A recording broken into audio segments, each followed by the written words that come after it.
आप लोगों ने होमवर्क किया है या नहीं किया है?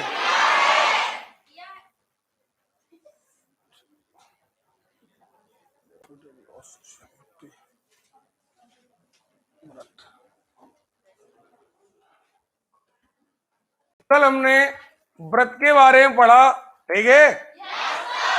थोड़ा रिवाइज कर लेते हैं। व्रत के बारे में हमने पढ़ा था कि अगर एक बिंदु एक निश्चित बिंदु के चारों तरफ गति करे, हम एक बात बता दें क्लास शुरू होने के पहले, या तो आप क्लास में रहें तो पूरे अटेंशन के साथ क्लास सुने, या अगर आप ध्यान ना दे पा रहे हो तो सीधे क्लास के क्या हो जाएं बाहर।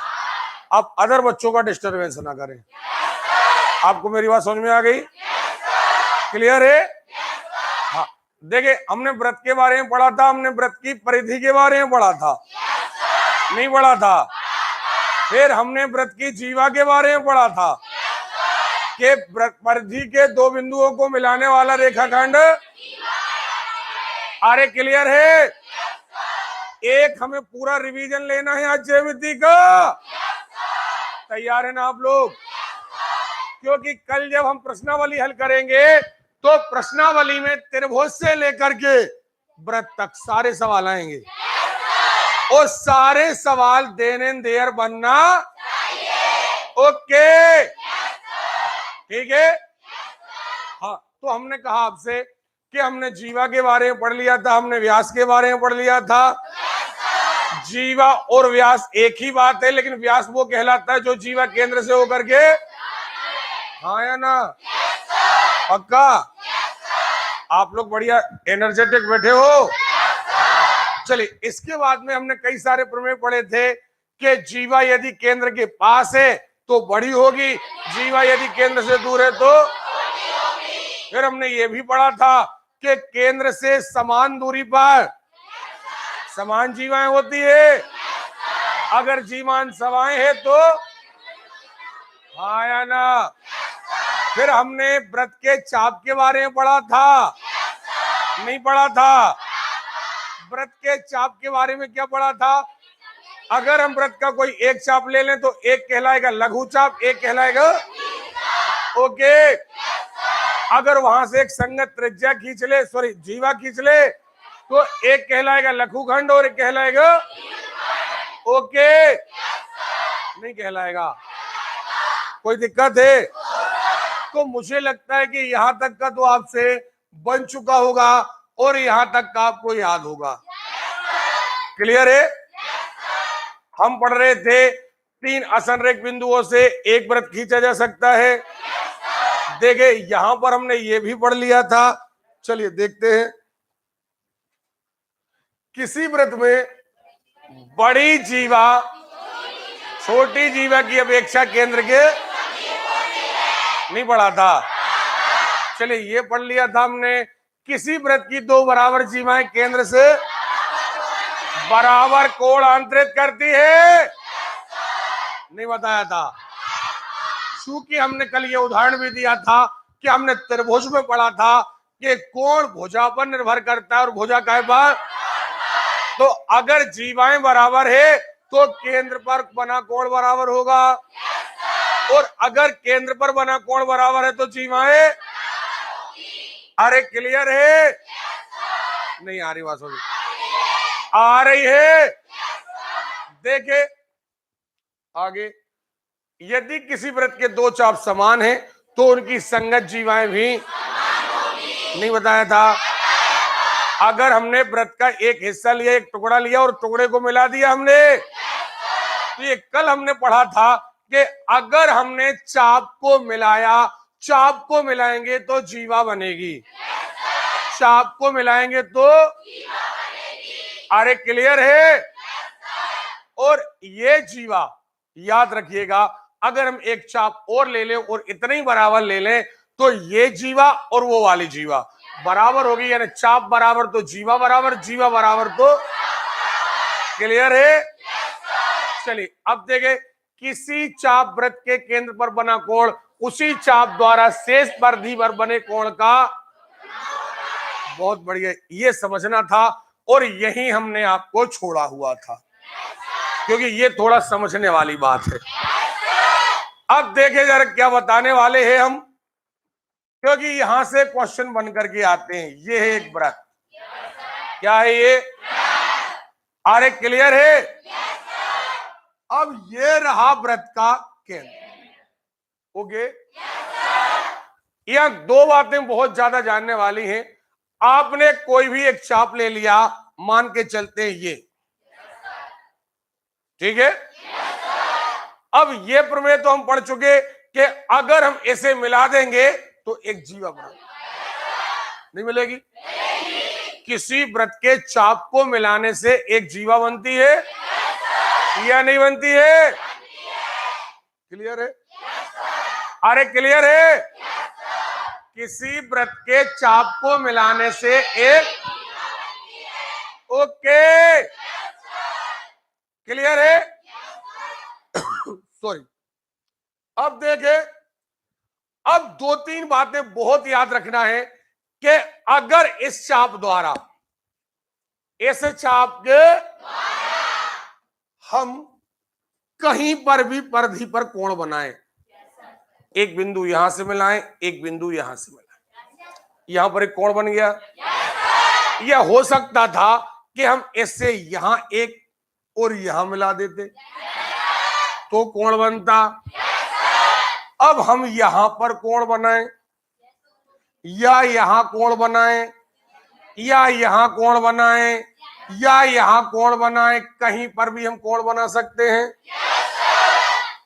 तो याद रखिएगा कि यहां पर जितने सारे कोण आप चाप द्वारा परिधि के एकांतः खंड, एक खंड, एक खंड ये, एक खंड, अरे क्लियर है? याद रखिए, जब भी किसी चाप के द्वारा परिधि के एक खंड में और परिधि पर, ये कोण कहां बन रहा? ये कहां बन रहा? ये कहां बन रहा? तो परिधि पर बने सारे कोण बराबर होते हैं। याद रखिएगा, ये सारे कोण कैसे होते हैं? अरे क्लियर है? अगर ये एक ही चाप के द्वारा बने हो तो, एक ही चाप के द्वारा व्रत के एक खंड में बने सारे कोण, हमें मजा नहीं आ रहा आपकी आवाज में, एक बढ़िया एनर्जी वापस लेके आओ। ओके, अभी हम पूरा रिवीजन लेने वाले हैं, त्रिभुज से लेकर के व्रत तक। 1 घंटे के अंदर रिवीजन होना है, क्योंकि जब कल प्रश्नावली होगी तो हम प्रमेय याद नहीं दिलाएंगे, आप हमें याद दिलाएंगे कि सर यहां तो वो वाला प्रमेय लगना है। ओके ठीक, तो यहां पर ये बात याद आ गई है।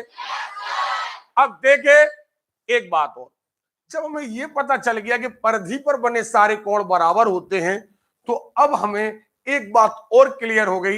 ये देखें, अगर किसी चाप के द्वारा ये चाप है, इससे हम दो कोण बनाएं, एक परिधि पर बनाएं और एक केंद्र पर, एक परिधि पर बनाएं और एक केंद्र पर। ये प्रमेय हम पढ़ चुके हैं कि अगर परिधि पर कोण बनता है तो परिधि पर जितने सारे कोण बनेंगे वो सदैव बराबर, परिधि पर जितने कोण बनेंगे वो सदैव, अरे क्लियर है? लेकिन अगर हम इससे एक परिधि पर कोण बनाएं, अब जरूरी नहीं कि यहां बनाएं, यहां बनाएं, यहां बनाएं, यहां बनाएं, यहां बनाएं, कहीं पर भी बनाएं, बस कहां बनाएं? परिधि। कहां बनाएं? और एक कोण बनाएं, कहां बनाएं? फॉर एग्जाम्पल मान लेते चाप का नाम था AB, क्या नाम था? ये व्रत का केंद्र है O, हाँ या ना? और यहां बिंदु है N, क्या है? पक्का? यहां पर बिंदु क्या है? N है। मजा नहीं आ रहा हमें? अरे क्लियर है? बिंदु क्या है? N है। अब यहां पर दो कोण बने हैं, एक बना है ए एन बी, पक्का, और एक कोण है ए ओ बी। ये कोण बना है कहां? ये कोण कहां बना? बोलो यार। ओके, ये कोण केंद्र पर बना है, ये कोण बना है या नहीं बना है? पक्का? अरे क्लियर है? तो अब आपको एक बात ध्यान देना है कि ये कोण हमेशा दुगना होता है। किससे दुगना? इस परिधि पर, किसी चाप द्वारा परिधि पर बने कोण से केंद्र पर बना कोण दुगना होता है। ओके, उल्टा कहें, परिधि पर बना कोण, बेटा आप जितना बोलोगे उतना याद रखोगे। आपको रिवीजन करने की कोई फीस नहीं लगती, आप जितना रिवीजन करोगे आप उतने ज्यादा फायदे में रहोगे। जो लड़का लड़की क्लास में शांत बैठता है वो एक्चुअली मूर्खता का परिचय देता है। आप हमारे साथ रिवाइज करोगे, हमारे साथ ही याद हो जाएगा। क्लियर है? क्या है ये? केंद्र, केंद्र पर बना कोण, ये क्या है? अरे क्लियर है? तो किसी चाप द्वारा, अब देखो भाषा बदल लो, अगर हम यहां पर जीवा बना दें, अब ये जीवा चाप के द्वारा ही बनी है, तो अब वही प्रमेय लागू होगा कि किसी जीवा के द्वारा परिधि पर बना कोण, हाँ या ना, और किसी जीवा के द्वारा, अरे क्लियर है? अभी हम वर्ड ले रहे थे चाप, अब ले रहे हैं ओके। बात एक ही है, क्योंकि चाप कहलाता है ये और जीवा कहलाती है ओके। तो जीवा द्वारा या चाप द्वारा परिधि पर बना कोण आधा होता है, जबकि केंद्र पर बना कोण नहीं बनेगा। अरे नहीं बनेगा। क्लियर है? चलिए अब एक बात हो, यहां पर हमने पढ़ लिया कि ये दुगना, अब देखो जरा और देखो, आप इस चाप को हम और बड़ा कर दें, ये व्रत है, अभी हमने इतना छोटा चाप लिया था, अब हमने इतना बड़ा ले लिया, तब भी कोई फर्क पड़ने वाला। ये रहा केंद्र, एक ये कोण और एक, फिर वही बात, ये दुगना होगा और ये पक्का नहीं आ रही बात सुन। अब हमने क्या किया, हमने एक व्रत लिया और हमने चाप ले लिया बिल्कुल आधे व्रत का, यानी एक्चुअली व्यास। क्या ले लिया? तो अब जब एक सीधी रेखा जा रही है तो यहां पर कोण कितने डिग्री का बनेगा? 180। हाँ या ना? अरे क्लियर है? अब इसके द्वारा कहीं पर भी कोण बनाओगे तो कितने का बनेगा? सुनाई नहीं दिया? कहीं पर भी बना दो कितने का बनेगा?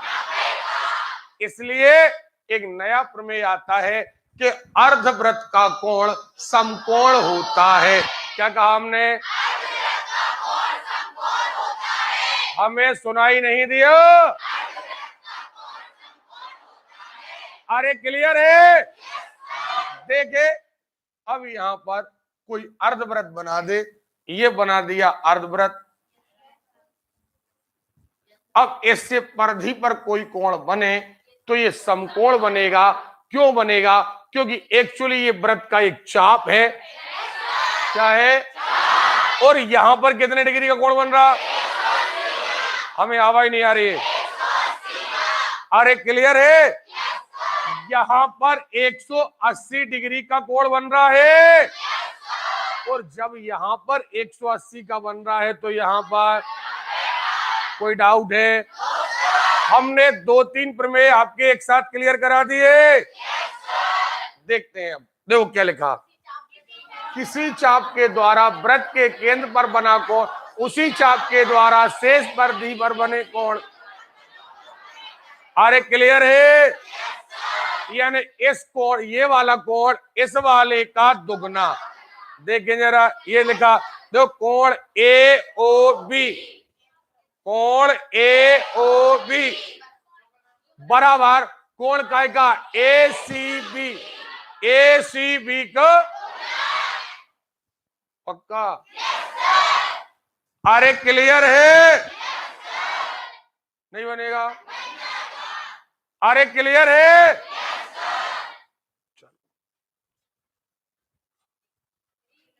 एक ही वृत्तखंड में बने कोण बराबर होते हैं। देखो वही बात हमने बताई आपको, किसी चाप द्वारा एक ही खंड में बने सारे कोण, यहां पर जितने सारे कोण बनाना बना दो, लेकिन वो हमेशा कैसे होंगे? और याद रखना, हमेशा ये वाला कोण इनसे दुगना होगा, नहीं बनेगा। अभी आपके प्रश्नावली में ये क्वेश्चन आएंगे। चलिए आगे देखते हैं। अर्धवृत्त से बना कोण, हमें बीमारी नहीं चाहिए। अर्धवृत्त से बना कोण समकोण, यानी क्योंकि सिद्धांत वही लगता है, केंद्र पर बनेगा 180, परिधि पर बनेगा। ओके, अब देखे, दीर्घ वृत्तखंड में बना कोण न्यून कोण तथा लघु वृत्तखंड में बना कोण। अब इसका मीनिंग क्या है? देखिए क्या होता है, भाषाएं केवल पढ़ लेने से समझ में नहीं आती। अभी हमने क्या किया, हमने एक वृत्त बनाया। अब वृत्त के जब हम चाप पकड़ते हैं तो वृत्त ऑटोमेटिकली दो भागों में बढ़ जाता है, अगर हम अर्धवृत्त ना करें, क्योंकि अर्धवृत्त में तो दो आधा आधा हो गया, आधा इस तरफ और आधा, हम आधा आधा ना करें, हम करें एक छोटा और एक बड़ा, एक छोटा और एक। फॉर एग्जाम्पल हमने क्या किया, यहां पर हमने चाप ले लिया, नहीं ले लिया? बढ़िया मजेदार जवाब दो यार। आपको एक अच्छा माहौल बनाना है, नहीं बनाना है? ओके, हमने यहां पर एक चाप ले लिया, पक्का? एक चाप हमने यहां ले लिया है, और ये चाप, अब देखना जरा, इसी चाप के द्वारा हम दोनों ओर, क्यों? क्योंकि ये कहलाएगा दीर्घखंड और ये कहलाएगा लघु। ये वाला लघुखंड है, ये वाला, अगर हम यहां निशान लगा लेते, ओके, तो ये दीर्घखंड हो जाता और ये वाला, ओके। अब हम इसी चाप से हम दीर्घखंड में एक कोण बना रहे हैं, और इसी चाप के द्वारा हम एक लघु खंड में, ठीक, इसी चाप के द्वारा हमने एक दीर्घखंड में कोण बनाया, इसी चाप के द्वारा हमने एक। आप पहले गणित को यदि छोड़ें थोड़ा सा, तो आप देखेंगे ये जितना बड़ा वृत्त होता, ये कोण उतना सकरा होता जाता, नहीं होता जाता, जबकि ये पास होने के कारण ये बड़ा होता, नहीं होता या नहीं होता? तो याद रखिए, अगर हम एक चाप ले लें तो एक चाप के दो हिस्से हो जाते हैं, कौन कौन? लघुखंड और एक लघुखंड और एक, अरे क्लियर है? और अगर ये दो हिस्से हो जाते हैं तो याद रखिए, लघुखंड में बना कोण अधिक कोण, जबकि दीर्घखंड में बना कोण न्यून कोण, माने 90 से छोटा। ओके, और ये दीर्घखंड में बना कोण अधिक कोण माने 90 से पक्का? नहीं बनेगा? कोई डाउट है? पक्का? बस यही लैंग्वेज यहां लिखी हुई थी कि दीर्घ वृत्त खंड में बना कोण, क्लियर है? और लघु वृत्त खंड में बना कोण, अरे क्लियर है? ये एक चाप है, इस चाप के द्वारा हमने, अब देखो, अब चाप को बदल दो जीवा में, क्या बदल दो? कई बार ऐसा होगा कि जीवा के द्वारा आएगा तो हम कहेंगे कि किसी जीवा के द्वारा, किसी जीवा के दीर्घ खंड में बना कोण हमेशा न्यून कोण, ओके, जबकि बना कोण हमेशा, अरे क्लियर है? पक्का? ठीक, देखे, अरे वो तो डिस्क्रिप्शन है, कोई दिक्कत नहीं। चक्री चतुर्भुज के संपूरक माने 180, देखो पूरक यानी 90, जब दो कोण मिलाकर 90 के हो तो पूरक, हमें आवाज नहीं आ रही यार, ओके, और दो कोण मिलाकर के 180 के हो तो संपूरक। चक्रीय चतुर्भुज आपको याद है किसे कहा था हमने चक्रीय चतुर्भुज कहा था जिसके चारों कोने एक वृत्त पर स्थित हो। हमें लग रहा है आपको मन नहीं लग रहा है? लग रहा है? ऐसा चतुर्भुज जिसके चारों कोने, आया ना, क्या कहलाता है ये? आवाज ही नहीं आ रही। चक्रीय चतुर्भुज के सम्मुख कोणों का योग, अरे क्लियर है? चक्रीय चतुर्भुज के सम्मुख कोणों का योग, अरे क्लियर है? इसका और इसका अगर मान के चलिए ए बी सी डी, तो ए धन सी 180, बी धन डी, अरे क्लियर है? याद रखना, समानांतर चतुर्भुज के सम्मुख कोण बराबर होते हैं। समांतर चतुर्भुज के सम्मुख कोण, ओके, लेकिन चक्रीय चतुर्भुज के सम्मुख कोणों का योग, अरे क्लियर है? ओके, नहीं आ रही बात समझ में? प्रत्येक समानांतर चक्रीय चतुर्भुज सदैव एक आयत। अब देखो इस लाइन का मीनिंग क्या है। अगर हम एक चक्रीय चतुर्भुज बना दें, अब चक्रीय मतलब वृत्त पर, अगर कोई कह दे कि आप एक चक्रीय चतुर्भुज बनाइए, ठीक है, बना दे रहे हैं। अब ये चक्रीय चतुर्भुज तो कैसा भी बन सकता है, हाँ या ना? लेकिन कोई कहे कि नहीं, आप चक्रीय चतुर्भुज तो बनाओ लेकिन समानांतर बनाओ। कैसा बनाओ? ओके, तो हमेशा आयत ही बनेगा। क्या बनेगा? ओके, अब आयत क्यों बनेगा? आयत और आयत या वर्ग, अब आप कहोगे क्यों बनेगा, देखना जरा। आपको सबसे पहली बात, हमें एक चक्रीय चतुर्भुज बनाना है, साथ में बनाना है समांतर। क्या बनाना है? समांतर की एक शर्त है कि आमने सामने के कोण बराबर, आमने सामने के कोण, अरे क्लियर है? अब ये समानांतर की शर्त है और चक्रीय की शर्त है कि आमने सामने के कोणों का योग, हाँ या ना? नहीं आ रही बात समझ में? तो समानांतर बनाना है और चक्रीय बनाना है। चक्रीय कहता है कि आमने सामने के कोणों का योग, अरे क्लियर है? और समानांतर चतुर्भुज कहता है कि हमारे आमने सामने कोण, अरे क्लियर है?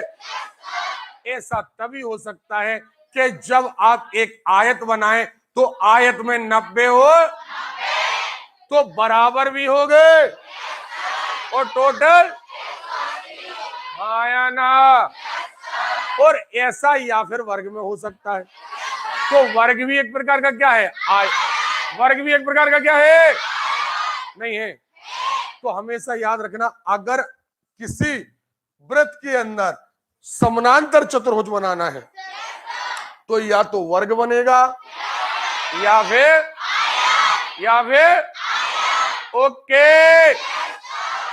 नहीं आ रही बात समझ? चल, कई सारी चीजें ऐसी हैं जो कॉमन है और हमें अंडरस्टूड हो जाना चाहिए। क्यों? क्योंकि उनके सिद्धांत, अगर आप केवल प्रमेय पढ़ते हैं तो आपको समझ में नहीं आएगा।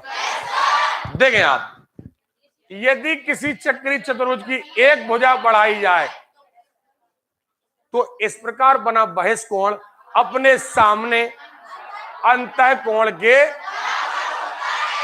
अब देखो जरा, अब इसकी भुजा बढ़ा करके बन देखें। ये देखो आप, हमने एक चक्रीय चतुर्भुज बनाया हुआ है। अब आपने क्या किया? एक भुजा कोई भी बढ़ा दी। जब हम भुजा बढ़ाते हैं तो एक बाहर कोण बनता है, बाहर कोण बनता है यानी बहिष कोण बनता है। बाहर कोण बनता है यानी, अरे क्लियर है? और जब बहिष कोण बनता है तो ये कह रहा है कि हमारे सामने, अब बी के सामने का कौन है? डी है ना। तो ये बहिष कोण हमेशा इसके बराबर होता है। नहीं आ रही बात समझ? चक्रीय चतुर्भुज में पहली शर्त ये है कि इन दोनों का योग 180 है। मजा नहीं आ रहा यार? अरे क्लियर है? इन दोनों का योग कितना है? और दूसरा नियम ये है कि ये बाहर वाला कोण हमेशा इस कोण के नहीं बनेगा। बोर हो रहे आप लोग? बोर हो रहे हैं? पक्का? अरे क्लियर है? आवाज डाउन हो रही है, हमें मजा नहीं आ रहा, हम ज्यामिति छोड़ देंगे चैप्टर। हम याद रखना, हम बार बार कह रहे हैं कि अगर क्षेत्रफल 3 दिन में हर क्वेश्चन 350 क्वेश्चन है क्षेत्रफल में, कितने? 350 क्वेश्चन 3 दिन में करना है, यानी 120 एवरेज आ रही लगभग। अरे क्लियर है? अगर 3 दिन के अंदर करना है तो एनर्जी चाहिए और आपकी बिल्कुल एकदम खिला हुआ चेहरा और बिल्कुल मन भी खिला हुआ। ओके? बोरियत लाओगे तो हमें ये चैप्टर मजबूरी छोड़ना पड़ेगा। फिर छोड़ना है तो आप ये बहिष कोण, अंतः कोण सब, अब अंतः कोण तो सब है। अंतः माने अंदर के, अंदर के कोण तो सभी हैं। ये भी है, ये भी है, ये भी है। और कौन सा अंतः कोण? सामने। कौन सा? अरे क्लियर है? तो बी के सामने का कौन है? ए का सामने का कौन है? अगर आप ये लाइन बढ़ा देते तो ये वाला कोण इसके बराबर होता। ठीक है? चलिए, किसी चतुर्भुज के बहिष कोणों के अर्धकोण द्वारा बना चक्रीय चतुर्भुज होता है। अब देखो क्या मीनिंग है इसका। आपने क्या किया? एक चतुर्भुज बनाया और इन चतुर्भुजों से बनाए बहिष कोण। देखो जरा ध्यान से, हमारे पास एक चतुर्भुज है। क्या है? हमने किसी भी एक लाइन को बढ़ाया सो बन गया बहिष कोण। नहीं बन गया? कोई भी लाइन बढ़ा दो, ये वाली बढ़ा दो बहिष कोण, ये वाली बढ़ा दो बहिष कोण, ये वाली बढ़ा दो बहिष, या यहां बढ़ा दो तो लाइनें बन गई। अब क्या किया हमने कि हमारे पास बहिष कोण मिल गए, लेकिन हमने इन बहिष कोणों के खींचे अर्धक। क्या खींचे? इस कोण का आधा आधा, इस कोण का आधा आधा, इस कोण का आधा आधा और इस कोण का आधा। और हमने इन अर्धकों को आगे मिलाया, इस अर्धक को आगे मिलाया, इस अर्धक को आगे मिलाया और इस अर्धक को आगे। नहीं आ रही बात? फिर से बताएं? आप फिर एक बार देख लो, हमारे पास एक चतुर्भुज है, कोई भी चतुर्भुज है हमारे पास, एक ये वाला कोई भी, हमने इसके भुजाओं को बढ़ाया तो हमें ये कोण मिले। हमने इस कोण का अर्धक खींचा, अब अर्धक खींचा, इस लाइन को आगे पीछे बढ़ा दिया, इस कोण का अर्धक खींचा, आगे पीछे बढ़ा दिया, इस कोण का अर्धक खींचा, आगे पीछे, इस कोण का अर्धक खींचा। तो अब आप देख रहे होंगे कि हमने एक और नया त्रिभुज पा लिया।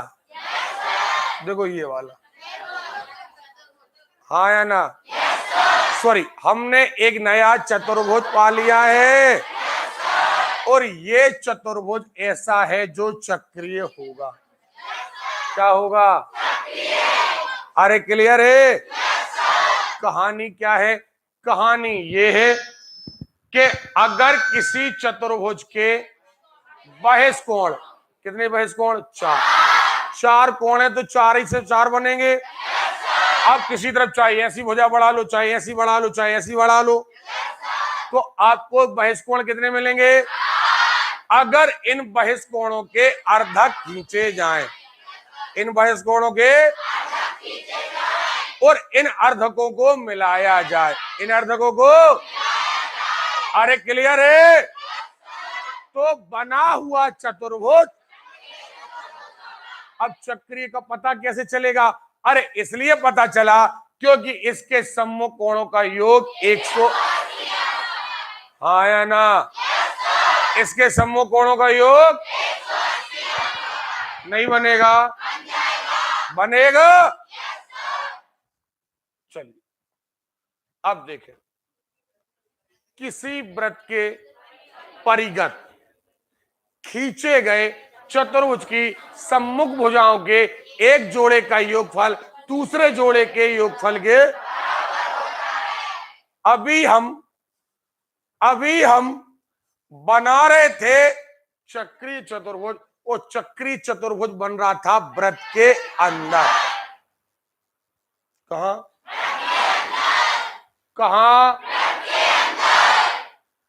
अब हम कह रहे हैं वृत्त के अंदर नहीं बनाना, वृत्त के परिगत, परिगत माने बाहर, वृत्त के, ये एक दो लड़की की आवाज आ रही फिर से अंदर, हमें समझ में नहीं आता, बिल्कुल पागल हो गया। और एक आध दो बार हम लड़कियों के ठोका पीटी कर देंगे ढंग से, तो ये हरकतें सब बंद हो जाएंगी।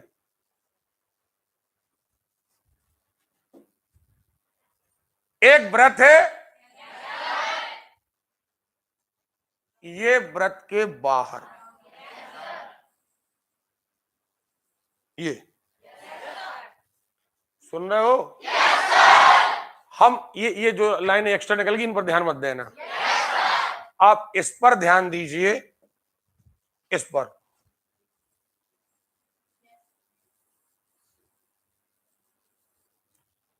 क्लियर है? अरे क्लियर है? तो हमने आपसे कहा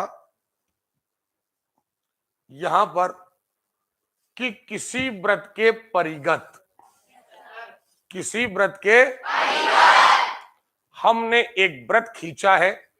अब जब ये व्रत खींचा है तो उन्होंने ये कहा है कि दो भुजाओं का योगफल, दो भुजाओं का, अब ये जरूरी नहीं बेटा कि ऐसा वर्ग बने, आप चाहो तो ऐसा व्रत है, आप ऐसा बना लो, ये भी, सॉरी ये भी चतुर्भुज है, और ये कैसा है? परिगत है। कैसा है? तो जब भी बात आए परिगत चतुर्भुज की, तो इनका कहना यह है किसी व्रत के परिगत खींचे गए चतुर्भुज की सम्मुख भुजाओं के एक जोड़े का योगफल हमेशा दूसरे जोड़े के योगफल के, अरे क्लियर है? अब देखे एक सम्मुख जोड़ा, कौन सा सम्मुख जोड़ा? ये वाला सम्मुख जोड़ा। अगर इसका नाम है A B C D, हाँ या ना? तो ए बी धन ओके बराबर आएगा बी सी धन ओके नहीं बनेगा? बहुत आराम से डाइजेस्ट करना है ये चीजें आपको, खास तौर पर जैसे आज आप मैथमेटिक्स पढ़ लेते हैं और आप सोचते हैं कि हमें एसएससी जैसे एग्जाम निकालना है, वहां पर बहुत ज्यादा बेस का काम करेंगे ये ओके। तो ये बात आपको समझ में आई है? नहीं आई है? एक व्रत के परिगत खींचा गया ओके। अब हमने अंतर्गत नहीं कहा, अंतर्गत कहते तो चक्रीय होता, अंतर्गत कहते तो हमने कहा क्या कहा? और अगर परिगत खींचा है तो सम्मुख भुजाओं का योग, ये योगफल बराबर, अरे क्लियर है? चलो देखिए, चलिए समकोण त्रिभुज में कर्ण के मध्य बिंदु को समकोण से मिलाने वाली रेखा, क्या कहा? लाइन देखो फिर से, समकोण त्रिभुज में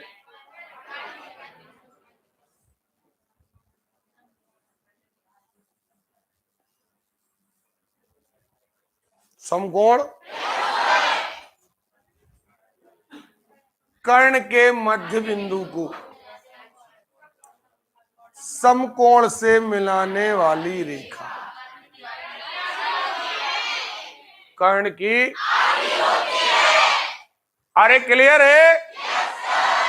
कर्ण की क्लियर है?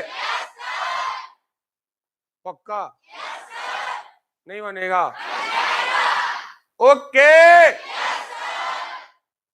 कर्ण की मध्य बिंदु को समकोण से मिलाने, कर्ण, अरे क्लियर है?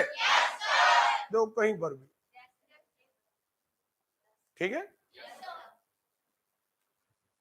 वृत्त की किसी त्रिज्या के एक सिरे पर खींचा गया लंब वृत्त की स्पर्श रेखा होती है। बहुत बढ़िया, देखो जरा क्या कहा हमने? हमने एक प्रमेय पढ़ा था, आपको याद हो कि एक वृत्त है, ये कहीं पर भी जाए तो स्पर्श रेखा, ये क्या है? आवाज नहीं आ रही है? अरे क्लियर है? ये वृत्त है, ये क्या है? अब अगर हम केंद्र से स्पर्श रेखा पर, जहां पर ये बिंदु टच कर रहा है, क्योंकि आपको याद हो हमने कहा था कि स्पर्श रेखा एक ही बिंदु पर, याद है कि नहीं है याद? अगर हम यहां पर एक लाइन मिला दें, अगर हम यहां पर एक लाइन ओके, तो इसको मिलाने पर अब हम एक बात पाते हैं कि यहां पर 90 डिग्री का कोण ओके, 90 डिग्री का कोण बनना यानी देखो परपेंडिकुलर होना, परपेंडिकुलर होना यानी लंबवत होना, यानी स्पर्श रेखा पर त्रिज्या लंब होती है या त्रिज्या पर स्पर्श रेखा लंब होती है, या जहां पर स्पर्श रेखा और त्रिज्या मिलते हैं वहां पर 90 डिग्री का, अरे क्लियर है? एक ही बात को अलग अलग तरीके से कर सकते हैं, नहीं बनेगा? देखो अब वही क्या कहा गया, वृत्त की किसी त्रिज्या के सिरे पर खींचा गया लंब, सीधी बात, त्रिज्या स्पर्श रेखा लंब, त्रिज्या स्पर्श रेखा, त्रिज्या पर स्पर्श रेखा लंब है, स्पर्श पर, अरे क्लियर है? या फिर वही बात हमने कहा त्रिज्या के किसी सिरे पर, अगर एक स्पर्श रेखा, हाँ या ना, क्लियर है, तो यहां पर लंब होता है। कोई डाउट है? प्रमेय आ रहा है एक, हम उसे अलग अलग तरीके से डिफाइन कर रहे हैं। कारण ये है क्योंकि एग्जाम में जो भाषा आती है वो अलग अलग तरीके से आती है। नहीं बनेगा? 10 तारीख के बाद आशा है कि हम पेपर हल करने में लगेंगे। सुन रहे हो? 10 तारीख तक हम आपकी 2-3 चीजें खत्म करा देंगे, जैसे आपका आयतन, क्षेत्रफल। एक अध्याय और हम सोच रहे हैं 12 से 13 तारीख तक अध्याय खत्म हो जाएगा, बहुपद, जिसमें बहुत सारे गुणनखंड XYZ वाले आते हैं, वो वाला अध्याय भी हम खत्म करा देंगे। और साथ में आपका हो जाएगा संविधान। तो हमारा लगभग लगभग फाइनली 15 तारीख से पेपर हल होना शुरू हो जाएंगे। ओके, लेकिन सहयोग अगर आपका रहेगा एकदम बढ़ चढ़कर। ओके, तो क्या ये प्रमेय समझ में आया है या नहीं आया है? चलिए, क्या लिखा?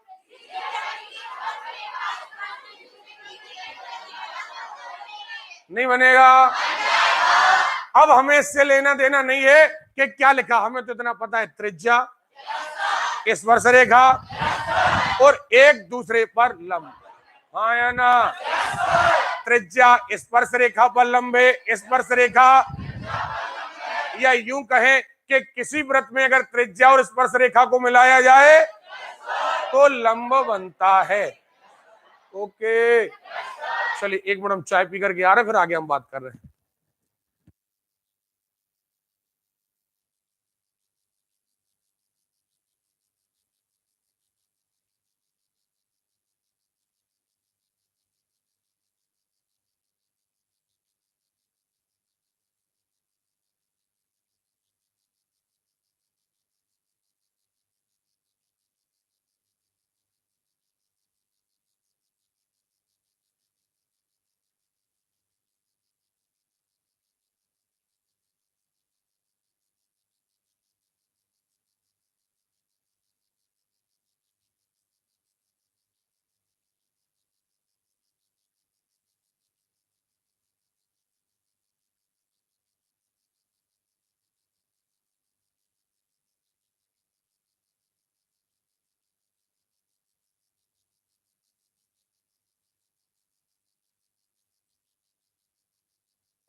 बेटा एक बात बार बार कहते रहे, बार बार और 1000 बार सुन लो। आप इस अध्याय का रिवीजन कर लेना, ये लेसन बार बार नहीं हो पाते हैं। ओके, उसका कारण है ये लेसन पढ़ जाते हैं हमेशा पीछे, और कई बार क्या होता है एग्जाम इतने पास रहते हैं कि इन तक व्यक्ति पहुंच ही नहीं पाता। इस बार यदि आपको मौका मिला है, चाहे आप SSC का पेपर दें, रेलवे का दें, आप SI का दें, याद रखना ये 3-4 पीछे वाले लेसन हमेशा स्ट्रॉन्ग कर लेना, क्योंकि आगे वाले लेसन तो आपको बार बार पढ़ने मिल जाएंगे। अभी अगला बैच चालू होगा, यदि आप उसमें बैठेंगे तो फिर आगे वाले लेसन आपको पढ़ने मिलेंगे। लेकिन पीछे वाले लेसन ज्यादातर ना हो पाने का कारण है एग्जाम का बहुत पास होना। अगर एग्जाम बहुत पास होता है तो लास्ट के लेसन चूक ही जाते हैं, और गलती ना इसमें स्टूडेंट की होती है ना टीचर की होती है, समय ही नहीं होता है। तो हमारा कहना यह है कि अब जो 3-4 लेसन आपके गलत के आने वाले हैं, इनको इतना बढ़िया तरीके से करिएगा कि आगे भविष्य में आपको दोबारा करने की जरूरत। ओके, और इनकी एक भी क्लास आपको गोल क्लियर है? देखे, तो ये हमारा कंप्लीट हो गया, बार बार यहां पर पढ़ने की जरूरत नहीं। अब कहां आते हैं, यदि दो वृत्त एक दूसरे पर स्पर्श करें तो केंद्र रेखा स्पर्श बिंदु से होकर जाती है। मीनिंग क्या है इसका? देखो, आप सबसे इंपॉर्टेंट है किसी प्रमेय का मीनिंग जानना, क्योंकि हमें 10वीं जैसा सिद्ध तो करना नहीं है। 10वीं में एक प्रॉब्लम थी कि हमें क्या करना पड़ता था। ओके, लेकिन यहां पर हमें सिद्ध, हमें केवल पता करना है कि ऐसा होता है। क्लियर है? बढ़िया खिंच के बढ़ो यार, माहौल बना लो बढ़िया। ओके, देखे, हमने कहा एक वृत्त ये है,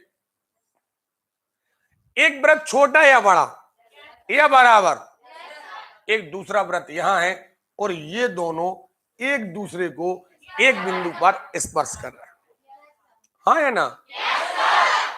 अब एक बात, यहां पर हमें एक स्पर्श बिंदु मिल गया यहां, एक इसका केंद्र है यहां और इसका केंद्र है यहां। अब हो सकता था हमने यहां रखा, हो सकता है यहां रख देते, हो सकता है यहां रख देते, हो सकता है दूसरा वाला वृत्त यहां रख देते, या यहां रख, कहीं पर भी, जरूरी नहीं कि बोर्ड पर हमने बिल्कुल बाजू में रखा है। छोटा चित्र बना के बता दे रहे, हो सकता था ऐसा होता। सीधी बात, जब दो वृत्त एक दूसरे को, अब चूंकि वर्ड आया है स्पर्श यानी टच, और जब वृत्त के टच करने की बात आती है तो एक ही बिंदु पर टच होता है। अगर दो बिंदु हो गए तो टच नहीं, फिर वो प्रतिच्छेद बन जाता है। क्या बन जाता है? अरे क्लियर है? तो हमने क्या कहा है? आवाज नहीं आ रही है? हमने स्पर्श वर्ड लिया है। तो अब तीन बिंदु हैं, एक इसका केंद्र है, एक इसका केंद्र है और एक इस... हाँ या ना? अरे क्लियर है?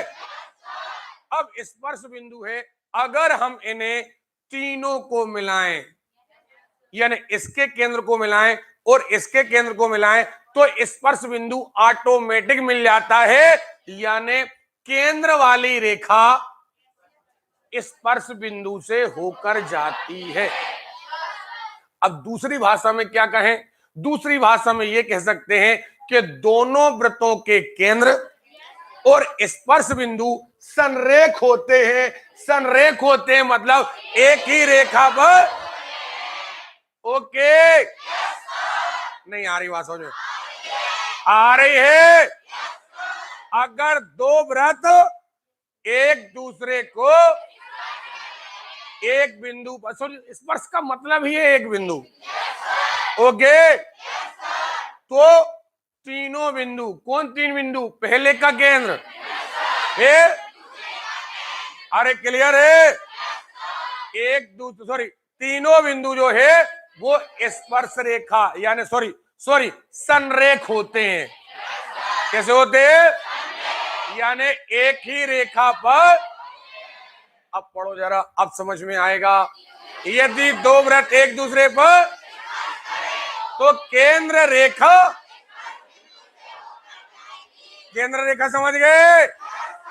इसका केंद्र, इसका, और इनको मिलाने वाली रेखा ये कहलाएगी केंद्र रेखा।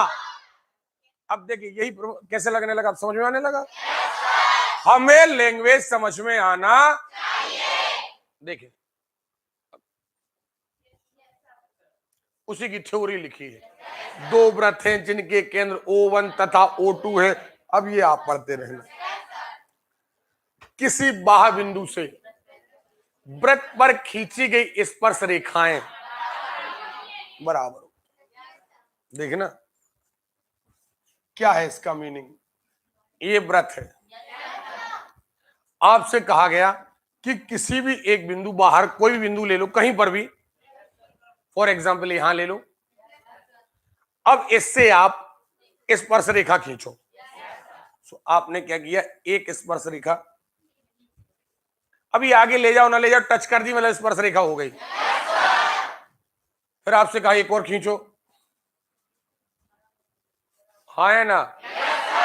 ये सदैव बराबर होंगी। सदैव कैसी होंगी? हमें आवाज नहीं आ रही है? ये सदैव कैसी होंगी? ओके, वृत्त के बाहर स्थित, वृत्त के